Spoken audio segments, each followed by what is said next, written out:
পৃষ্ঠা 57 কাজ 2 নম্বরে রয়েছে 2x - 5y।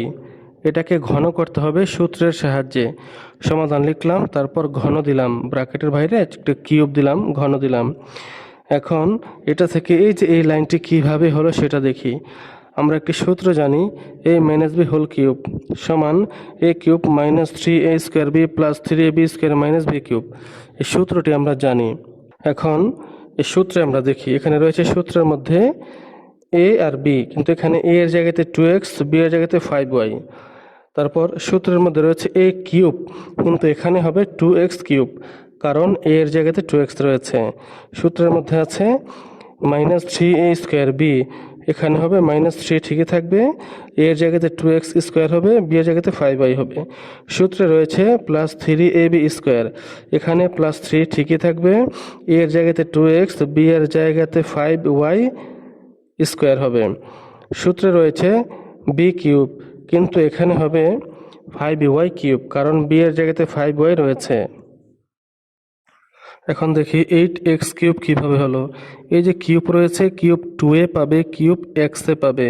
কিউব 2কে দিলে কি হয়, 2 গুণ 2 গুণ 2, 3 বার 2 গুণ হবে, তাহলে কি হবে, 8 হবে। এক্সের উপর পাওয়ারটা দিয়ে দেবো, 8x কিউব। তারপরে এখানে যে 3 ইন্টু 2x² ইন্টু 5y রয়েছে, এই তিনটা গুণ অবস্থায়। এটা কিভাবে করব? এটা করার নিয়ম হচ্ছে -3 লিখে নিলাম, ইন্টু দিয়ে স্কোয়ার, স্কোয়ার 2a পাবে, স্কোয়ার x-এ পাবে, স্কোয়ার 2কে দিলে কি হয়, 4 হয়, 4 লিখলাম, এক্সের উপর স্কোয়ার দিয়ে দিলাম, তারপর 5y এখানে রয়ে গেল। তারপর এই যে প্লাস 3 থাকলো, 2x সেটাও থাকলো এখানে, আবার এই যে 5y হোল স্কোয়ার, 5-এর উপরে স্কোয়ার দিলে হয় 25 লিখলাম, ওয়ের উপরে স্কোয়ার রইল। আবার এই যে শেষে 5y কিউব, তার মানে 5কে 3 বার গুণ, 5 গুণ 5 গুণ 5 125 হয়, 125 লিখলাম, ওয়ের উপর কিউব। এখন বন্ধুরা আমরা এই লাইনটি দেখি, শেষের লাইনটি 8x কিউব যা আছে তাই হবে, এখানে গুণ 3 গুণ 4x² গুণ 5y, এখানে সংখ্যার সাথে সংখ্যা গুণ দেব, 3 4 12, 5 12 60, 3 4 12, 5 12 60, 60 হল লিখলাম, এখানে x² বসে গেল।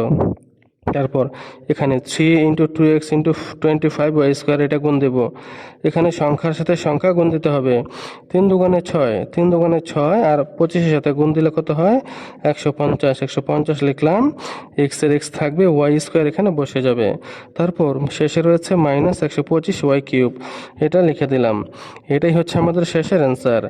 পৃষ্ঠা 57-এর 2 নম্বর কাজের অ্যান্সার হচ্ছে এই লাইনটি।